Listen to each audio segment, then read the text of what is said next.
Most of us have heard Santa is watching numerous times from early November through Christmas. I actually continue to remind my children until almost mid-January that Santa is still watching, and that if they don't behave themselves, he can still come in return to take back the gifts that he brought. Have you ever wondered if the story of Santa Claus was based on some truth rather than just a magical way to keep our children in line a few months out of the year? St. Nicholas was born in 280 AD in Myra, a land that is now part of Turkey. He became the gift giver of Myra. His gifts were given late at night, so the gift giver's identity would remain a secret. He was eventually named the patron saint of children, sailors, Russia, and Greece. St. Nicholas was a Christian priest that later did become a bishop. He was rich and liked to travel around and give gifts of money and other presents. He did not like being seen doing this, so the children were told to go to sleep quickly or he would not come. A popular story about St. Nicholas is about a father who could not afford to give his three daughters gifts on their wedding days. St. Nicholas came into the house late at night and left piles of gold in the stockings of the girls that were hanging by the fire to dry. When a new emperor came to power in Rome, Nicholas and many other Christians were imprisoned because they refused to worship the emperor as a god.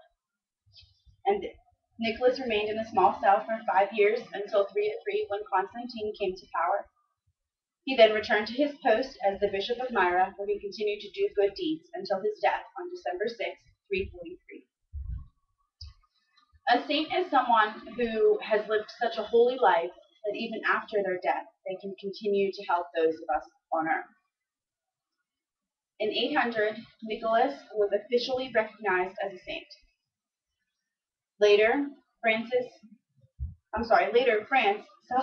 started to celebrate St. Nicholas Day on December 6th every year, beginning in the 1200s. And then, by the end of the 1400s, St. Nicholas was the third most beloved religious figure, only behind Jesus and Mary, with over 2,000 chapels and monasteries named after him. Although St. Nicholas has been called many different things, his legend has been present even throughout United States history. In the 1600s, the Puritans made it illegal to mention the name Santa Claus, to light a candle, exchange gifts, or sing Christmas carols. But during the 17th century, Dutch immigrants brought a legend of Sinterklaas with them.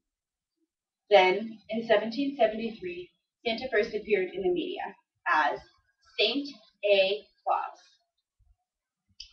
In 1804, the New York Historical Society was founded, and they named St. Nicholas as their patron saint. The members began the Dutch practice of exchanging gifts. In the following years, many books and articles were written that talked about St. Nicholas, most of which created the stories and legends that we still believe today, including a poem titled An Account of a Visit from St. Nicholas, which better became known as today as The Night Before Christmas.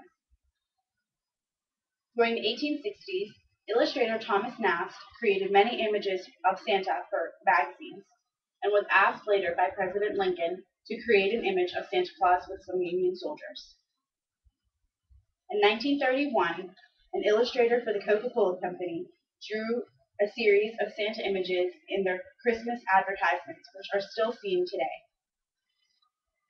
As I said earlier, it seems as though Santa is used more or less as a tool to keep our children in line, as well as an excuse for us parents to spoil them rotten. Luckily for me, I have not yet come to the day where my children ask for the truth. But during my research, I came across the perfect answer.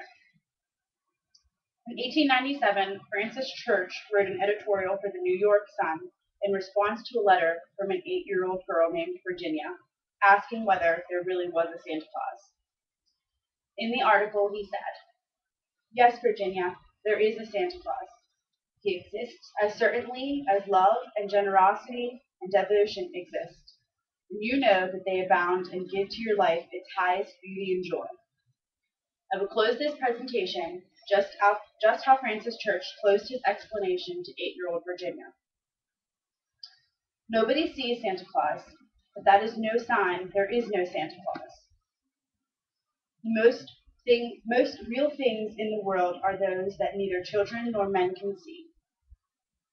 Nobody can conceive or imagine all the wonders that are unseen and unseeable in the world. No Santa Claus? He lives and lives forever.